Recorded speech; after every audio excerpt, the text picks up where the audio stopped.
Hello everybody, welcome back. We are here for round 4 with the list that you see on screen, trying to get a handle on this whole Karn the Great Creator thing, getting some stuff out of our sideboard, getting some stuff out of exile, you know how it be, you know how it is, and hopefully we can secure this 2-2 and maybe an eventual 3-2 to get our League of Value back, but regardless, you will see the results of my experimentation, and who knows, maybe we'll play some more Karn moving into the future, but as for right now, let's just focus on the here and now. I will see you guys in the game. I must say, there's still some things I haven't quite gotten a handle on when it comes to playing the Karn Amulet lists. For example, are you supposed to keep hands just solely off of the ability to cast an early Karn? Is a turn 3 Karn with no access to Titan, is that a keepable hand? I have no clue. Like, I would think that the purpose of adding Karn is to have sort of an additional threat, at least something that our opponent will have to spend resources on answering, but if you don't have a Titan, then I'm not sure that a Karn is good enough to win by itself, so let me know how you would keep and mulligan with this deck and what you prioritize. Speaking of keeping or mulliganing, this hand is quite awful. Bunch of bounce lands, useless Vesuva on turn 1. This hand would be excellent if one of these Titans, or perhaps this Summoner's Pact, were a land that can cast Amulet on turn 1 or 2, but we don't have that either. On the draw, I might keep this actually, but on the play, definitely not. Alright, so we have a turn 3 Karn type of hand here. Thanks to Amulet plus the Growth Chamber allowing us to cast this on turn 3, even if we don't have the Grazer. We're definitely keeping. The question is, what do we bottom? I think we can bottom the battlements pretty easy. We could either bottom an Amulet and keep a Grazer as a way to protect Karn from attacks, which would be better against a more aggressive, like, aggro strategy, like a Red Prowess or something. Or we could bottom the Grazer and hope that Karn on 3 with absolutely no way to protect it from our opponent's board is fine. I'm not really sure which is better here. We only need to draw 1 land in order to have Titan mana, so we may not need the Amulet anyways. It might be a little questionable, but I'm going to ship the Amulet here. We'll see if it punches us, but this is going to serve us better against the aggressive decks, I think. I mean, we are missing the opportunity for a Titan to attack the same turn that we play it, assuming we get that land and Titan that we would be needing, but I think this is fine. And we could get a breeding pool here and shock to play around the possibility that we need to transmute a Talaria West. I don't hate that, but I don't love that either. I think the life might matter, but we don't know for sure. I'm going to play to all my outs, and I'm just going to go ahead and get a breeding pool here. It's going to be a little worse if we're playing against, like, say, Burn or something, but the likelihood is that it's not going to be super relevant, our life total. Especially with a Grazer to block, so I'd rather have the out of drawing Talaria West, I think. It's a little close, though. We only have 2 T-Wests in the deck, so... Well, how about another Growth Chamber, huh? So I guess we're playing our tap breeding pool, and we're just casting Karn the Great Creator next turn, and hoping that does things. Our opponent will be able to attack through our Grazer into the Karn, though, given the protection from green from Giver of Runes, so we may be in some tough shape. Although, being able to get this Karn out before our opponent can pop off their Field of Ruin is fantastic. Alright, yeah, we're still casting Karn here, because if we play a Growth Chamber, we still won't be able to... I suppose we would have a basic... Yeah, we wouldn't be able to cast Titan this upcoming turn anyways, so... Let's just get our Karn into play. This might hose our opponent's Stoneforge Mystic or Aether Vial or something. Although, if they had a Vial, they probably already would have played it. I don't know if we need to minus Karn here or not. I think it's pretty free to, but I don't know what we would want. I'm going to go ahead and minus, though. Trying to get the value out of this immediately. I don't really expect it to die, so... And then here we could get Explosives, which seems fine, or we could get Sky Sovereign even. Seems pretty decent. I don't mind Sky Sovereign. I'm going to go the safest route, I think, and just pick Explosives. I think that one has the most general usefulness, so we can always minus and get Sky Sovereign and play at the same turn if our Karn stays alive, so Important that the Karn hoses our opponent's artifacts, but we can still activate our explosives just fine, so don't need to worry about that.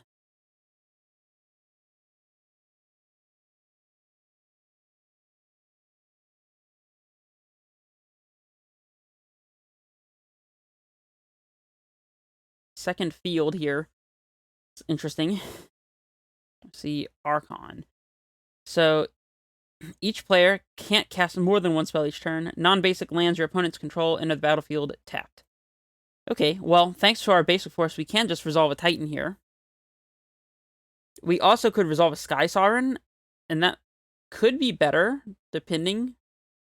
The protection from colorless from the Giver here would actually prevent our Sky Sovereign from killing the Archon, if that's what we wanted to target, but I think Archon is gonna...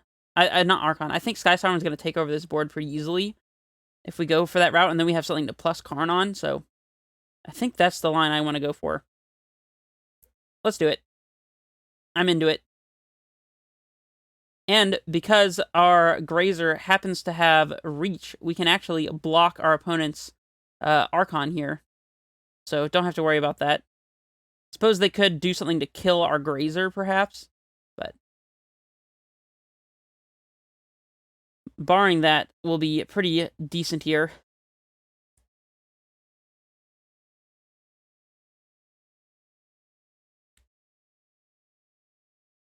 I don't see the point in giving protection to the Archon here. It's not like we're doing anything else, so... Okay. And we'll definitely not attack with our Grazer. Now we can just use our Sky Sovereign to pick off the board here. In fact, if our Karn dies, we can play Titan and use it to crew Sky Sovereign and be able to get some immediate value off of the Titan in the form of a Sky Sovereign attack, which is pretty nice, so... see what our opponent can muster here. We've got a lot of threats in a lot of different ways. If they do anything too crazy, we can just explosives away their board. But if they don't put any pressure, then they're just going to lose to our Titan. But if they do put pressure, then we get to pick it down with Sky Sovereign, so... they're in a tough situation.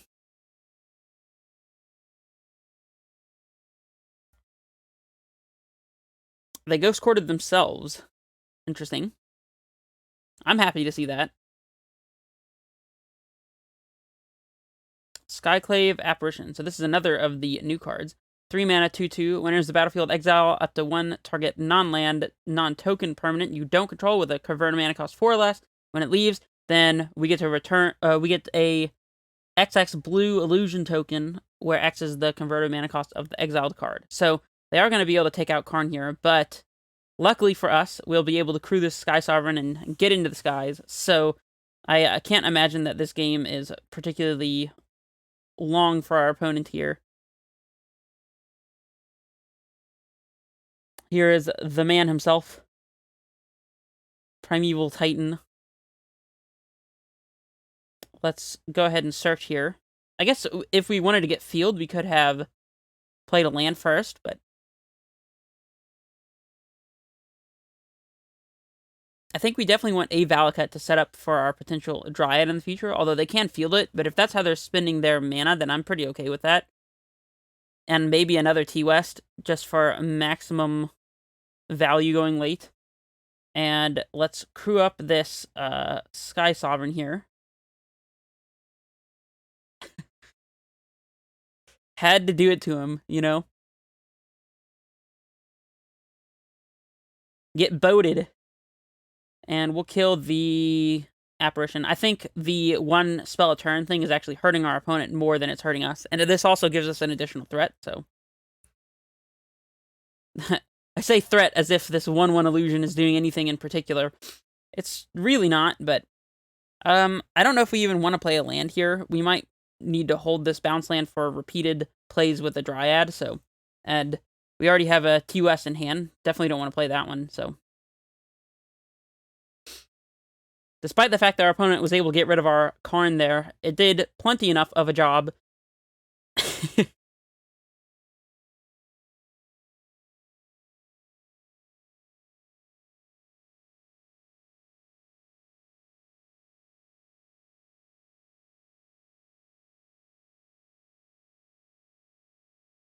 We will take the 2 damage.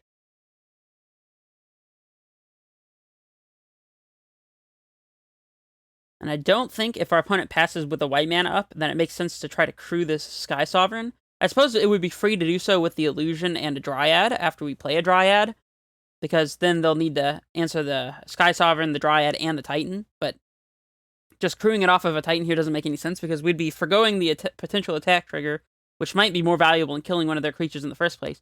And we'd be exposing ourselves to Path to Exile, so it's definitely not something that I'm interested in. Flicker Wisp, okay. Their planes, okay.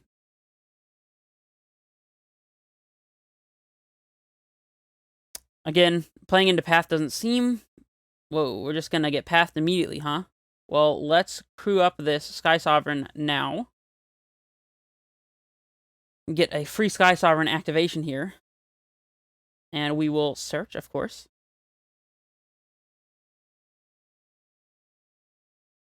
Our opponent has played their 1 spell this turn as well, so we know that they can't, we know that they can't stop us with our Dryad here, so let's just go ahead and transmute like this, leaving the green floating, as if it really makes a difference. We can just put a Dryad into play and play a Growth Chamber, and I'm pretty sure that's just lethal. I guess it's 1 away from lethal, although we get double plays of the Growth Chamber, so yeah, I think just playing Dryad here is lethal, so let's just, you know, kill them. No, wait. Did we play a spell this turn? What?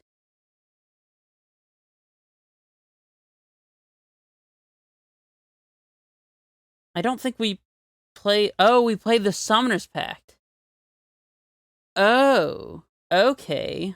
Well, we'll just do this after we attack then. I guess they're forced to chump with their Flicker Wisp. That's weird. I totally did not think about that. Alright, well, we'll swing. And let's kill the Archon.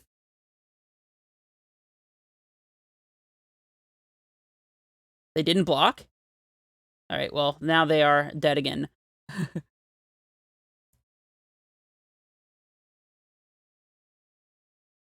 We will save targets on them. And we'll pick up a Growth Chamber. Oh, we forgot to always yes. Okay.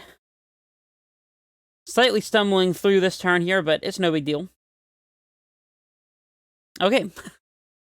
Why did that have to be so needlessly complicated? Alright, so we want Dismembers for sure. Our opponent could have things like Leon and Arbiter in addition to the other things that they've shown us. Cavern of Souls seems better than Bajuka Bog at the least, although it's possible we don't even want the Cavern. Reclamation Sage seems good. I'm thinking Beast Within is most likely not worth it. Yeah, I don't think I want to bring in any of these artifacts from the sideboard. I think Karn will be pretty good here. Alright, so to cuts, we can definitely trim 1 Summoner's Pact and the Pact of Negation, for sure. Let's see what else. Explorer can be a little slow. Although it does enable the turn 3 Karns pretty easily, but I don't know. 3 seems fine. And actually, let's just cut the Cavern we brought in, because it's not particularly good either. It is an untapped source, which is nice, but we don't need a whole lot of additional lands here. We just need things. Excuse me.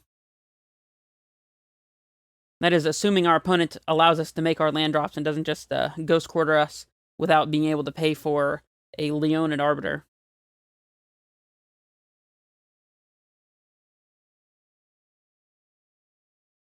The boat coming in clutch here. Too good. Too good. Okay. We're back.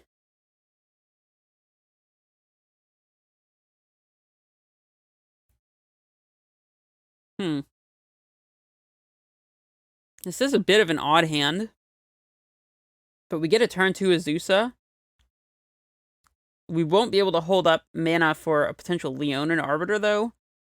But if we deem that we need to do that, then we can always play around that in the first place, so I think it's worth keeping.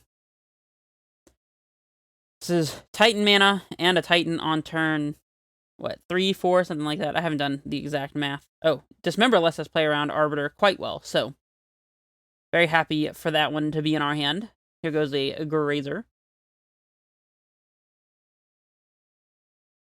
Put in our Growth Chamber so that we'll have more blue sources going forward for this Tolaria West here, if we do need to transmute it.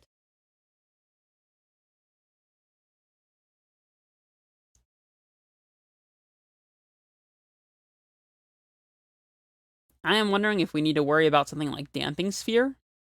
I don't know if that's the case or not, though.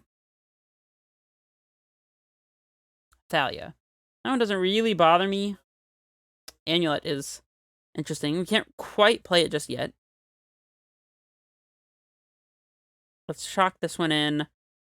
And we'll get our Azusa in play. I suppose the problem with playing Azusa here is that we will not be able to hold up Dismember, in which case we get blown out if our opponent has exactly Ghost Quarter plus Leon and Arbiter. I don't know if that's worth playing around, though. Sadly, because of the Thalia, we can't both Amulet and hold up Dismember here, but I mean, I might come back to bite me, but I'm just going to jam the Azusa. Yeah. I'll jam the Azusa and we'll play out the Tolaria West because we can hold on to the Gruul Turf, which in combination with our Amulet of Vigor, assuming we keep the Azusa in play, will allow us to play a Titan next turn anyways, even if they do Ghost Quarter us. So I'm going with this line, I think.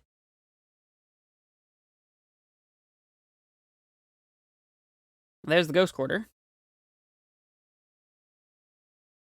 Do they have the Arbiter? That is the question.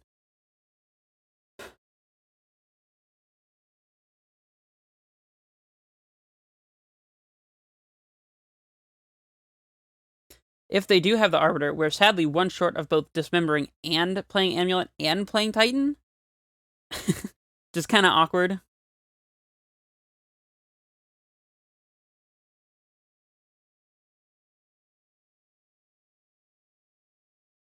I suppose our opponent could have even Mind Sensor, but of course we beat that with Dismember here, so. So they have the Arbiter also. Interesting.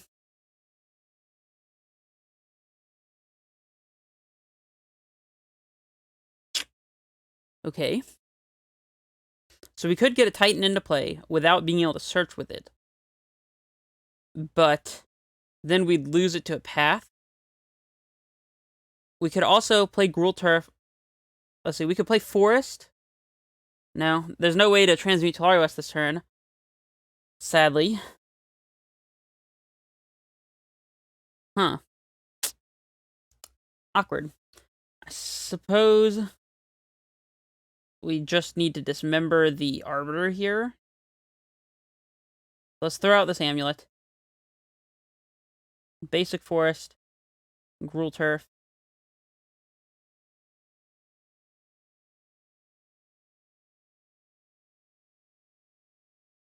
And we'll throw off the Dismember here on the Arbiter. If we absolutely had to, we could go for a line that allows us to transmute Tolaria West for Engineered Explosives in the near future, so we'll just hang back here. Try to weather one more turn. If our opponent has second Ghost Quarter, second Leon and Arbiter, things start to get a little hairy there, but I think we're still even fine against that because we can play our Gruul Turf and pay 2 to search, so we'll definitely take our 2 damage here. Stoneforge. Okay, well, I think we can beat that one.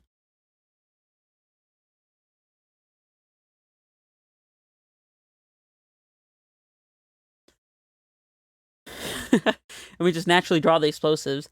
So that means we have 9. We can make 10, 11, 12 mana. No, wait. And use 2 of those. So 10 mana total. And still be able to haste our Titan and play and pop explosives onto. I like that. Alright, so here's how we're going to do it. Oh, wait. We'd have to kill the Thalia, though. Weird. Okay. So we can yield the Amulet triggers this turn. So because of the Thalia, we can't play and pop explosives and attack with our Titan, I think. So let's float the mana, and we'll think this out for a second. So let's say we make all of our mana, play Primeval Titan, and attack. Then on the attack trigger, we can get a Simic Growth Chamber and something else, and we'll definitely have enough mana to play and blow explosives on 2 after the attack, so yeah, this should be fine.